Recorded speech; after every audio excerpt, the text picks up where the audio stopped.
Life Media, America's leading source for life improvement, presents Jim Rohn, Living an Exceptional Life.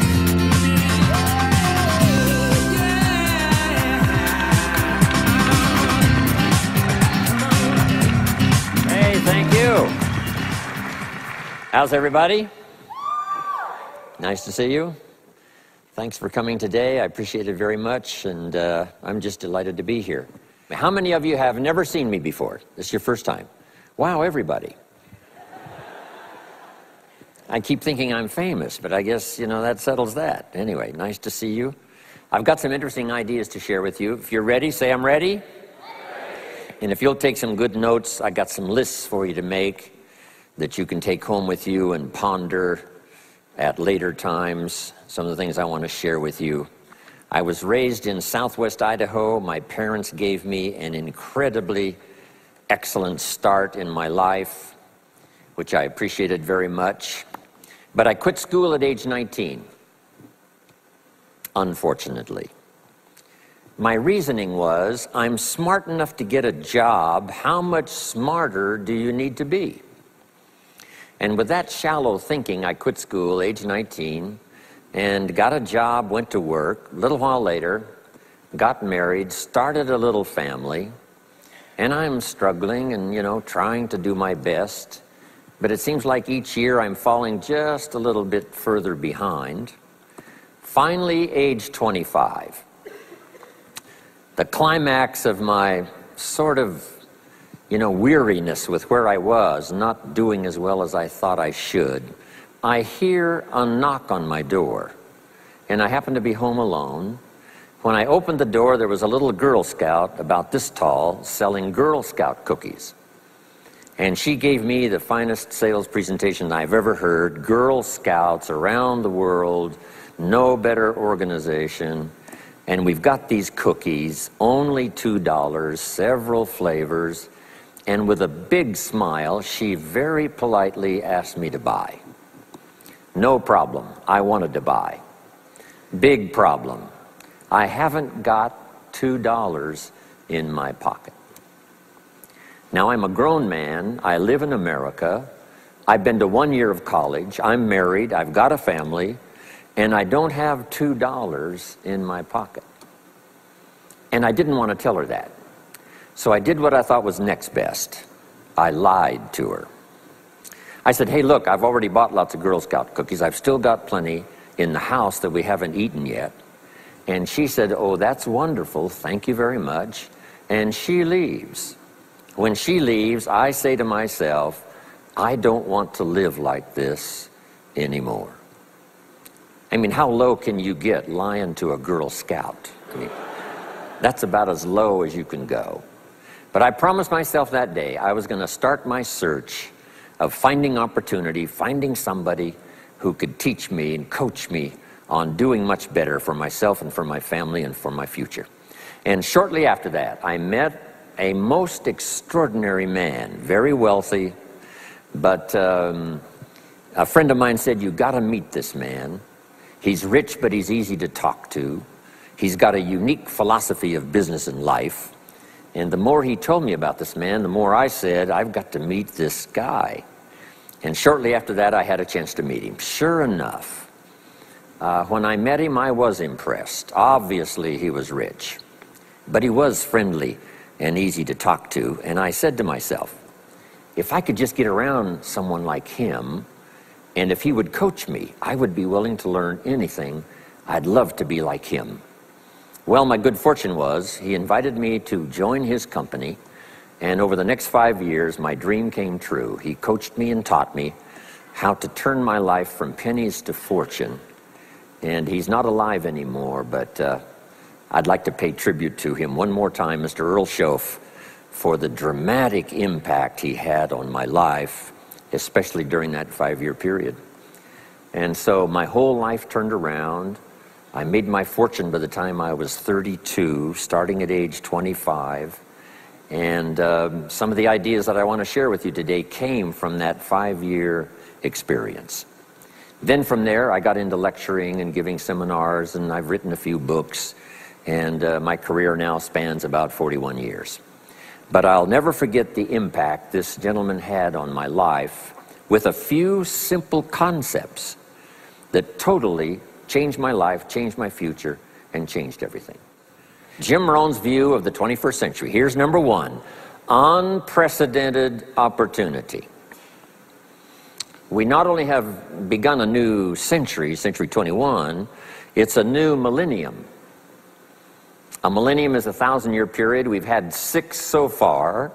This is the beginning of the 7th millennium, and some scholars tell us that this could very well be an extraordinary time for the human race, this 7th millennium. And there's probably a lot of good reason that that is probably true. Unprecedented opportunity. We've now got the technology. We pick up a telephone now and talk to somebody on the other side of the world. Transportation now is so easy.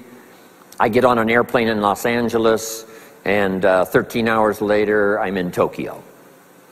5 meals, 3 movies, and you're there. I mean, you know, it's a simple deal. Anyway, we've got technology, we've got transportation, we've got all the rest, right? So this is going to be a time of unprecedented opportunity in every field you can imagine, every industry, every country.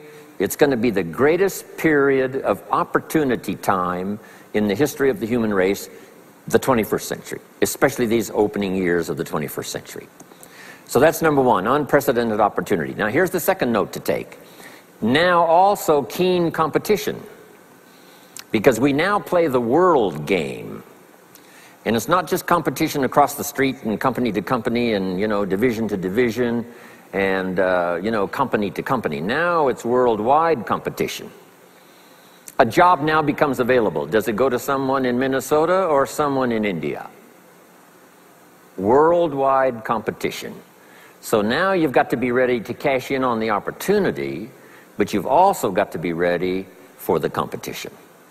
So I've got some interesting ideas on how to be prepared for both opportunity and competition in these opening years of the 21st century.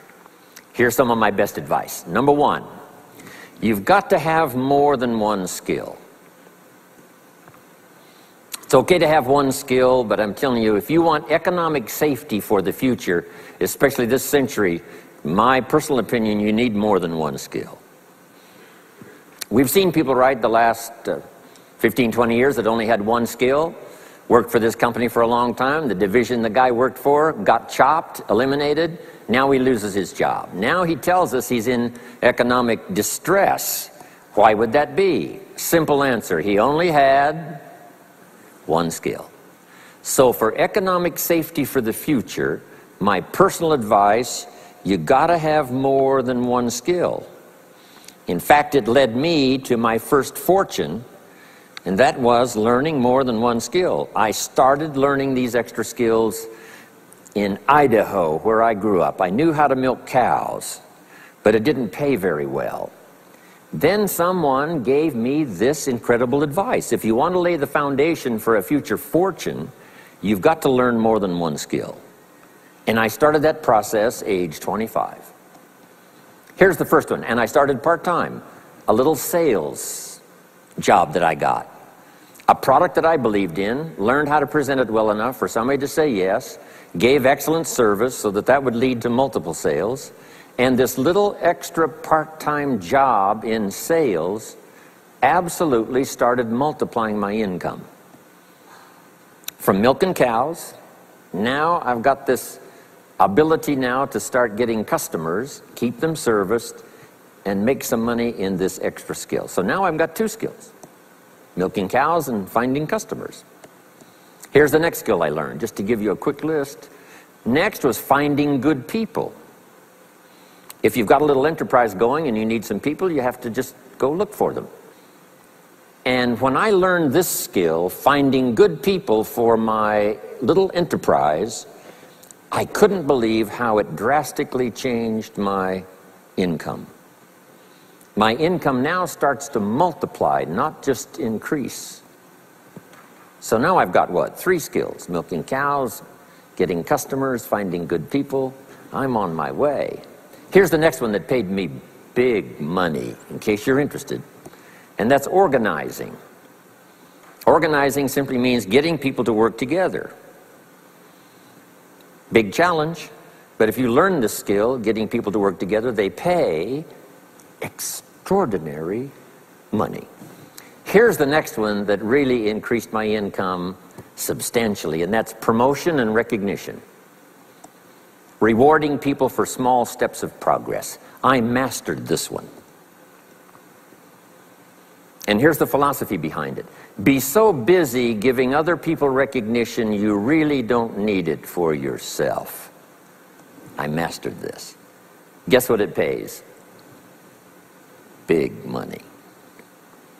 Let me just give you one more, and it's in 3 parts. And that's communication. Learning to affect other people with your language. Of all the things not to be lazy about, it's language, because words can work miracles. And communication I found in 3 parts. Here's number 1, training, showing somebody how the job works. Showing somebody how the business works. We call that training. I got good at that, paid big money. Here was the next one, teaching. Teaching people how life works. Teaching people how to set goals. Teaching how to become a leader, manager, entrepreneur. Stepping up to the higher opportunity and better challenge. This one paid me extraordinary money. But this one paid the best. Learning to inspire. Helping people to see themselves better than they are. So I've got how many skills, right? A big long list. So safety, economic safety for the future, especially the opening years of the 21st century. Learn more than one skill. Here's number 2. It would be good to learn more than one language. Some of my business colleagues who speak 3 or 4 languages earn $3-4 million a year. One of my friends, Leon Weisbein from Russia, I remember when he was making $3 million a year, he spoke 3 languages. Here's what he said, I think I'll learn another language, make another $1 million. Those extra languages are so valuable. When I travel the world, I got to find somebody that knows more than one language, or I'm in deep trouble. If you think the time has passed you by to learn that 2nd, 3rd language, make this note. You heard it from Jim Rohn. Give it as a gift to your children. The 2nd language. Maybe that'll inspire them to learn the 3rd language, and then no telling where it might go from there. I asked a school teacher one time, how many languages can a child learn? Here's what she said, as many as you will teach them. They don't lack capacity, they don't lack intelligence, they certainly don't lack curiosity, they only lack a teacher. So you got my good advice now? More than one skill, more than one language, here's the rest. Learn the simple economic formula that works for everybody, and I can give it to you in just a couple of sentences. A simple economic formula, kids can understand it, anybody can understand it. Anybody that wants to get paid, here's the language for your notes. We get paid for bringing value to the marketplace. That's as simple as you can put economics. Anybody that wants to get paid, you get paid for bringing value to the marketplace. The marketplace is the people. Now, the value we bring is one part of it, a product or a service, but here's the other part, the value you become. So just off to the side, put the value is 2 parts. The value you bring, like a product. If you manufactured it, you might keep improving the product. If someone else manufactured it and you're out selling it, they probably keep improving the product. But this is the one you have to work on yourself. The value you become, like an entrepreneur, a leader, a teacher, supervisor, manager. What you become also pays much more than what you bring. Once I understood that, then here's what my mentor said. Go to work on yourself harder than you work on your job. If you work hard on your job, you can make a living. Then he said, if you work hard on yourself, you could make a fortune. So I worked hard on my job and made a living, but I learned, starting with those extra hours per week, learning these extra skills, I started working on myself. And here's a philosophical phrase everybody should take home. Here it is. Success is something you attract by becoming an attractive person. Success is not something you pursue. It's what you attract by becoming attractive. By becoming attractive to the marketplace. What would do that? Multiple skills, multiple languages, and then some of the things I'm going to talk about the rest of the seminar. So, now what else would help you to be attractive to the marketplace besides more than one skill and more than one languages? I've divided it into five simple, basic fundamentals of ideas to ponder and think about that will increase your value to the marketplace. Could perhaps, like it did for me, multiply your income by 2, and then multiply it by 3, and then multiply your income by 4, and then by 5. And once you get there, it's not that difficult to multiply it by 10, because all you have to do is make sure you become more valuable and more valuable and more valuable. You don't have to work on the economy, because here's the first note. Each person's income is determined primarily by their philosophy, not by the economy. Once I understood that, then I said, well, I don't have to go to work on the economy. And the answer was no. You only have to go to work on yourself to make yourself more valuable. So now here's 5 things I want to share with you. And the first one is your personal philosophy. What could get you more prepared and ready for cashing in on the opportunity of the 21st century? And here's the first one, personal philosophy. Your personal philosophy is like a guidance system that helps you make decisions what to do, what not to do. From the information you get and what you learn and what you know, we decide. Maybe your philosophy would have been 5 years ago never to attend seminars like this. You just didn't go. Now 5 years later, here you are. Something happened along the way to change your mindset, saying, hey, for the money and the time, if I just get one good idea and walk away, it certainly is worth the money and the time. So now that little amendment in your philosophy, you now say, I'm going to regularly go, because it doesn't take but a few ideas to make a great difference in your income, personal life, social life, and all the rest. So now you know that's valuable. A change of mind, a change of idea. So that's what personal philosophy is all about. The more we learn, the more we know, the better we're able to make better decisions about 2 major things. Your philosophical guidance system does 2 things. For your notes, number 1, helps you to see the dangers on one side, so you can avoid those. But here's what else your guidance system does. Personal philosophy helps you to see the opportunities on the other side, so that you can expand those, maximize those. And here's what that's called. The game of life is to minimize the dangers and maximize the opportunities. And the more we know and the more we learn, the more experience we gather in sessions like this, from the sermon on Sunday morning to the books we read and all the rest, helps us to keep continually adjusting our philosophical guidance system so that we minimize more dangers, maximize more opportunities. That's really the game of life. I couldn't put it much more simply. So number 1, we're affected by what we know. Now, how do we know more things and learn more things that'll help us readjust our thinking so we can avoid the dangers, maximize the opportunities? Here's number 1, learn from personal experience.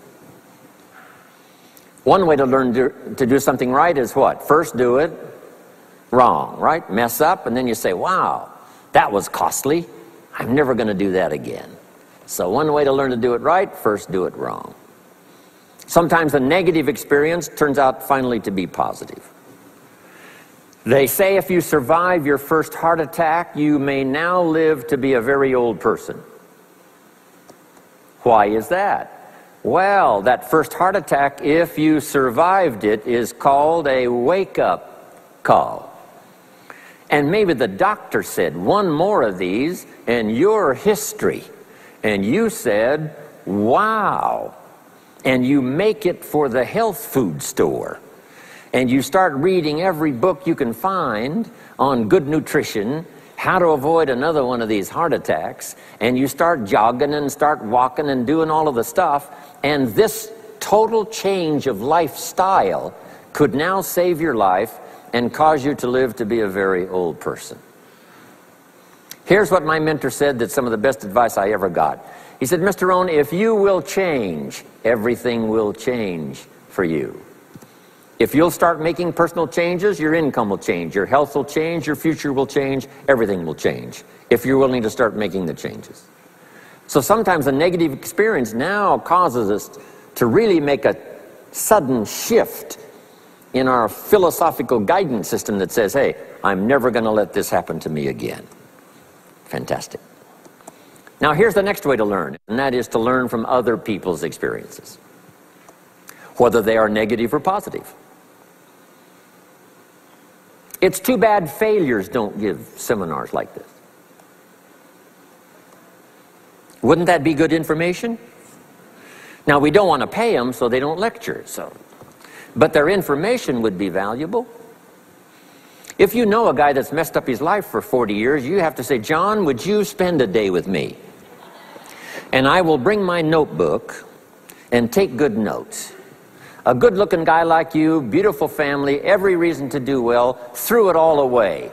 Teach me how for the last 40 years you messed it all up. And he tells you, and you take good notes. Learning from the negative side of someone's experience.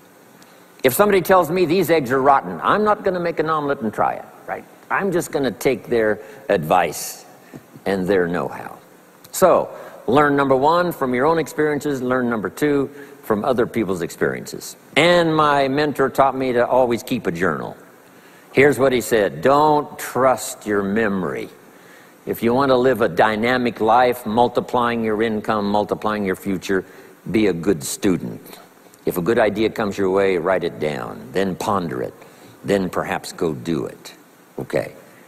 Now, your philosophy comes from what you learn, comes from what you know, comes from other people's experiences. 3 ways now to learn from other people. Here's number one, learn from what you see. One of the great watchwords of these early years of the 21st century, pay attention. If you just watch, you can pick up clues. Success leaves clues. And if you'll be a better observer of the winners and the losers, those that are doing well and those that are falling behind, and just take mental notes and good notes and say, I'm going to adjust what I'm doing based on what I see. Here's number two. We learn so much from other people based on what we hear. Here's good advice on that. Be a selective listener. Listen to voices of value that have experience, ideas, reputation, something valuable to share. Now here's number three. Read all the books. Now there's millions of books, so you can't read all the books. But make this note. Read all the books you need to read to make you as wealthy as you want to be, as healthy as you want to be, as prosperous, as productive, as unique a human being as you want to be. Read all of those books. Don't leave those books go unread. My mentor got me started on my library when I was 25. I got one of the best. If you saw my library, you would be impressed. I haven't read everything in it, but I feel smarter just walking in it, right? My library. I was smart enough to buy it all. Now I got to be smart enough to read it all. Now jot this down. When you do read, you have to sort through what you read and decide which is valuable to try. That's part of the process of learning. Gathering information and sorting through it. One, the information that would apply to you, and what you think would be valuable based on your current philosophical opinion. So read all the books. Our lives are greatly affected by what we learn and what we know. Now here's number two of these very basic 5 things I want to share with you. First, your personal philosophy. Here's number two, your attitude. First, we're affected by what we know. When I talk to the kids in high school classes, college classes, that's the first thing I tell them. Get the information while you're here. Right? Nothing worse than being stupid when you get out of school. So get the information. Being broke is bad, but being stupid is what's really bad. And what's really, really bad is being broke and stupid. Nothing much worse than that, unless you're sick. Right? Sick, broke, and stupid. That's about as far as you can fall unless you're ugly, right? But surely that would be the ultimate, right? The ultimate negative life. Ugly, sick, broke, and stupid. So learn all you can. We're affected by what we know, so get the information. Don't be lazy in learning. Don't be lazy in going through the books, building your library, coming to classes like this consistently. Some of them will be so dramatic, your life will never be the same. Maybe this is one of those today.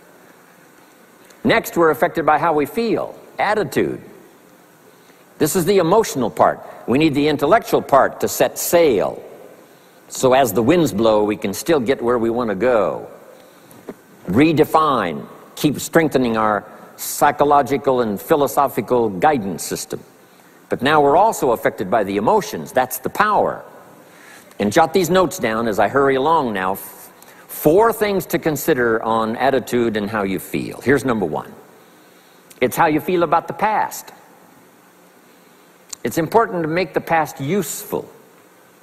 Past experience, even past losses, past failures, as well as successes. To review it and go back over it, see where you went wrong, correct that, invest that now in the future. Don't live in the past, and don't carry the past around like a burden, but simply use your past as one of your mentors to help refine mistakes, make some changes that you can invest now in the future. Here's the second attitude. It's how you feel about the future. We look back for experience, but number 2, we look forward for inspiration. Now, where does the inspiration come from? Looking forward. Here it is, learning to set goals. Number 1, decide what you want. Takes more than 5 minutes. Take some time and decide what you want. Where do you want to go? What do you want to do the next 10 years, 20 years? What would you like to become? How many skills would you like to learn? What are the books you want to read? How about the people you want to meet? The cities you want to visit? Experiences you'd like to have over this next period of time? Start thinking about all of that. Here's the next key. Write it all down. Building a life is like building a house. You wouldn't start building the house until you had it finished. Wouldn't you look foolish starting to build the house if it wasn't finished first?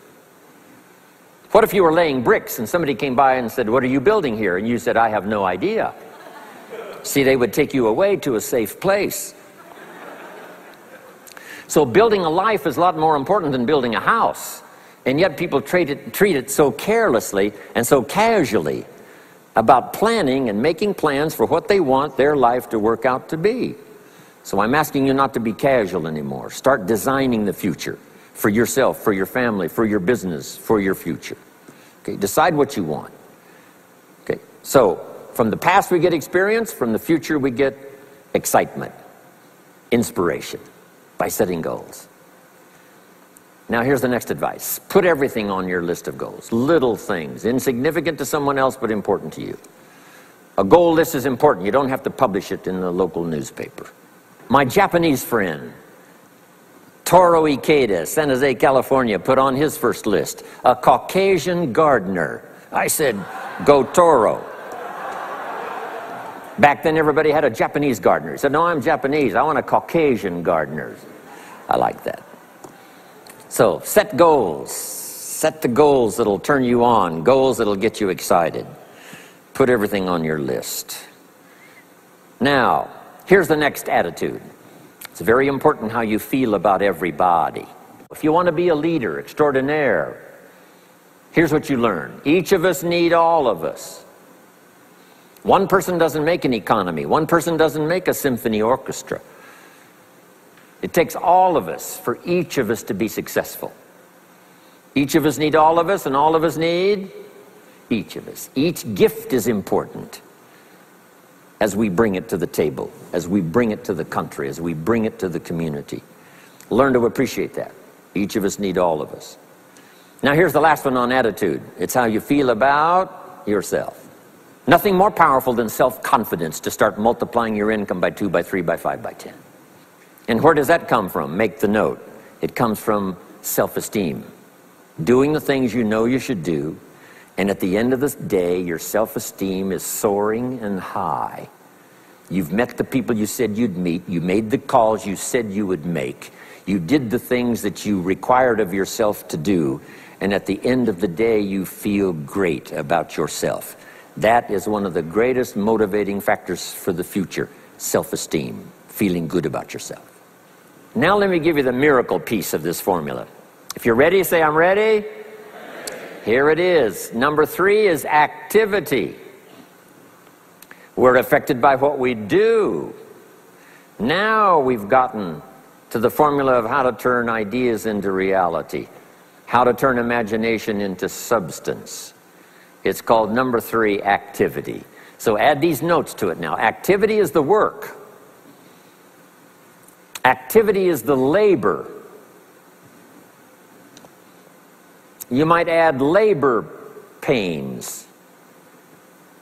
I'm short on personal experience here, but the mothers in the room would tell us that we know what that's all about. Labor pains. Why would an upcoming potential mother be willing to put herself through maybe a rather painful experience? She said, that's an easy answer.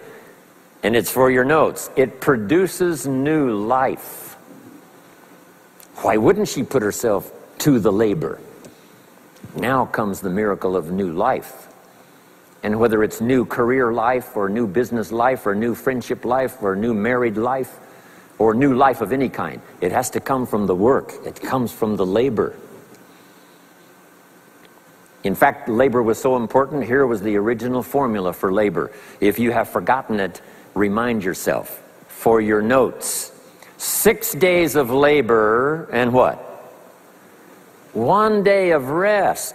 Now it's important not to get those numbers mixed up. Why is that? Here's why. Why not 5-2? I don't know, maybe 5 and 2 would be okay. If God would have thought of 5 and 2, he might have made it 5 and 2. Right? You can't think of everything when you're putting one of these together. But maybe one of the reasons for 6-1, jot this down now. If you rest too long, the weeds take the garden. Not to think so is naive. As soon as you've planted, the busy bugs and the noxious weeds are out to take it. So you can't linger too long in the rest mode. You've got to go back to work. 6 days of work, then rest and spirituality and friendship and change of pace. And then go back over the last 6 days. What did I do? What did I miss? Who did I miss? What happened? So that I can invest those corrections in the next 6 days of higher productivity. Have you got that now? 6 days of work, 1 day of rest. Don't get the numbers mixed up. Activity. Now, activity finishes the miracle. Good question for your notes. How did this convention center get here? Let me give you the steps. Number 1, somebody saw it while the property was vacant. You say, well, how could you see a convention center if it isn't here? It's the only way it will be here. And somebody has to see it so clearly they can draw a picture of it, saying, this is the convention center. You say, no, it isn't there. They say, yes, this is the convention center. The artist's rendering shows you a picture of what isn't there. That's the beginning of imagination. So to turn nothing into something, here's what you do. Imagine the possibilities. That's why we recommend testimonials for someone to say, hey, I started with pennies and I made a fortune. And when they finish, sometimes they say something like this, if I can do it, what? You can do it. And we start imagining the possibilities. Here's number 2, have faith to believe that some of them are possible for you. And both imagination and faith are powerful forces, but we still don't have a hotel. We still don't have a house. Even though those are powerful forces, it is the beginning. Now, imagination and faith must be deposited in activity or it is wasted. But the finishing touch of the miracle process is now, go to work. Go to work and build a better career. Go to work and build good health. You can't have good health without the work. When did we start hearing that phrase? No pain, what? No gain. You got to do the work. You can read all the books until you're wise. You can have faith and believe until it is extraordinary. But now you must go to work. And if you'll learn to appreciate the work that produces the miracle of good health, the miracle of a career, the miracle of a relationship, the miracle of a fortune. Only humans now can do this.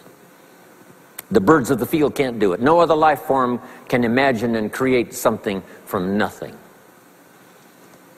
Have faith and then build it and make it real. Only humans. It's an extraordinary gift. Depends on how often you use it. So number one of the ideas I wanted to share with you to make this an extraordinary opening year century for you is philosophy. We're affected by what we know. Second is attitude. We're affected by how we feel. Third is activity. We're affected by what we do. Now here's the final two pieces. Number four, learn to measure progress. Once you've set up a project now, you want to turn nothing into something, now you must measure your progress. How are you doing? Here's how we teach it to our children. Life expects us to make measurable progress in reasonable time. Measurable progress in reasonable time. That is the game of life. So part of it is not just to set up the proposed project, but as we start working on it, we start measuring how we're doing. Now first, what is reasonable time? You can't ask someone every 5 minutes, how are you doing now? See, that's too soon. Guy says, I haven't left the building yet. Give me a break. Now, we can't wait 5 years. That's too long. So there's reasonable time. So make this note now. What is reasonable time? One, at the end of the day. A conversation a father should have with his daughter today, because the magic is there. If he waits till tomorrow, the magic may be gone. Today. Next is a week. Make that note. Usually, we get paid by the week. Somebody adds up our value to the marketplace, out comes the check.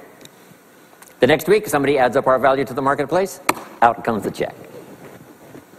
What I learned to do is to change my value to the marketplace so the check kept getting bigger and bigger and bigger. I didn't have to change the economy, I only had to change myself. Measure your own progress. Success is a numbers game. We demand it of our children. How many years do you want your child to spend in 4th grade? Approximately. About 1 year, right? You say, well, if they're nice kids, would you give them 3 or 4 years? You say, no. This is not a nice game. This is getting ready for the future. This is getting ready for the challenges and the opportunities. You can't linger in 1 grade more than 1 year. Now make this note. The same should go for us as adults. Don't linger more than 1 year in 1 grade of learning. Adult, management, entrepreneurship, leaderships of all kind. Keep up the pace of learning. Okay. The numbers. Measure. Count. Now here's the key. Face the truth.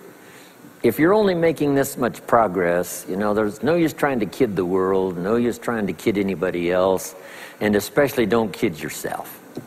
If in a period of time you've only made so much progress, you just got to swallow hard and say, this is the truth.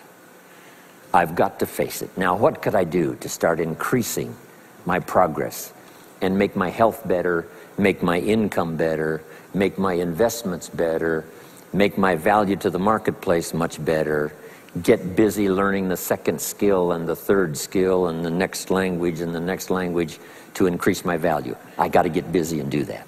See, if you will do that, I promise you, one of the greatest motivating factors in the world is progress. And if you'll measure it, you'll get excited. Now here's number 5 of the 5 major things I wanted to share with you. to make these opening years of the 21st century really pay off for you.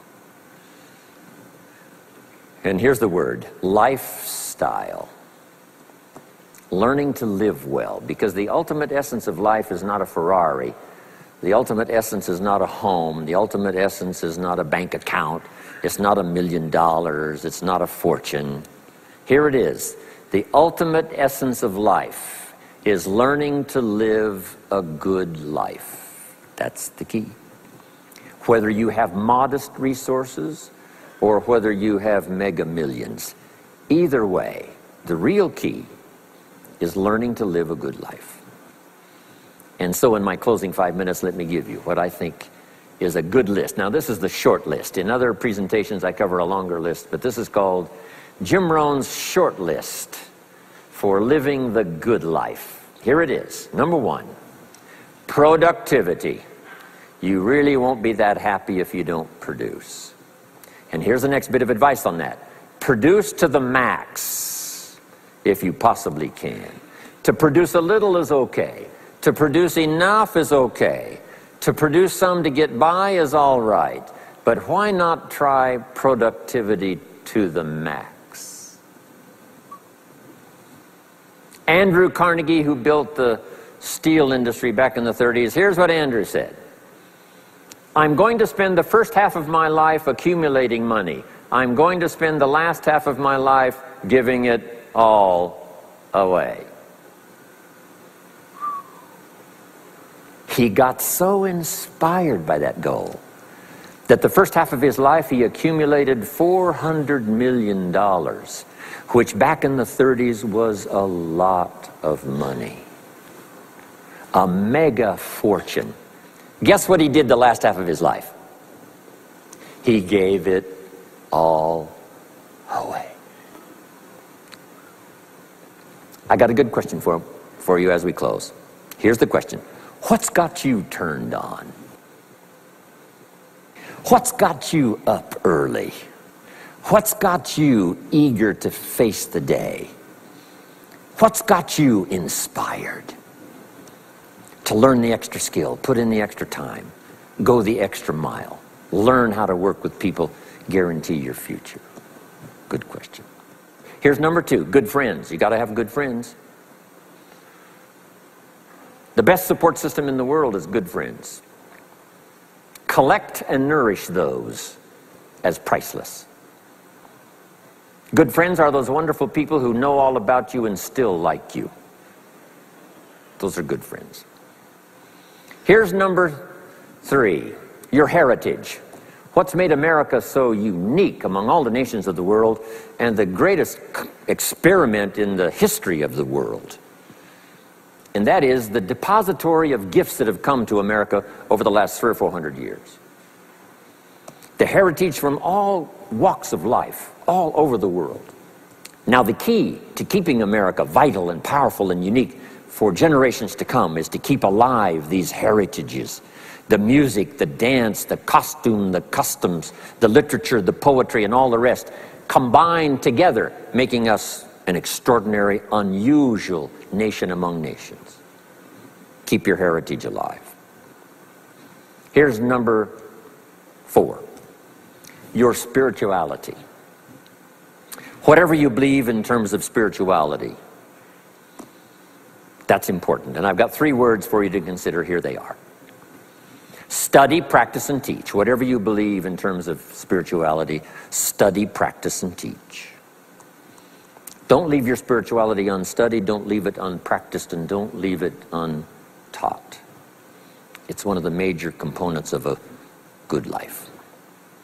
And now to close, for your notes. Take special care of the inner circle. Family, close friends. Nourish them, they will nourish you. Inspire them, they will inspire you. And take care of the details, the little things that makes it special for family and friends. When my father was still alive after my mother died, my father lived about another 7, 8 years. When I used to travel, I would try to call him while he was having breakfast with the farmers, southwest Idaho.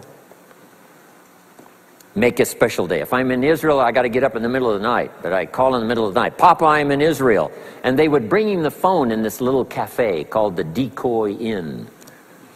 And Papa would say, Israel, son, how are things in Israel? And he'd talk real loud so everybody could hear. Right? Say, Papa, they gave me a reception last night on the rooftop overlooking the Mediterranean. He'd say, overlooking the Mediterranean.